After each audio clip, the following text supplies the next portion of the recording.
Yes. A first chair of Kisumu Village of Craft Work, be united.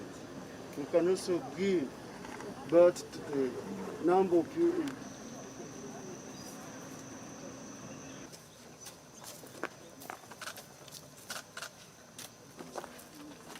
Introduce you to the CEO of this company, a 15-year-old Colette Ramiro.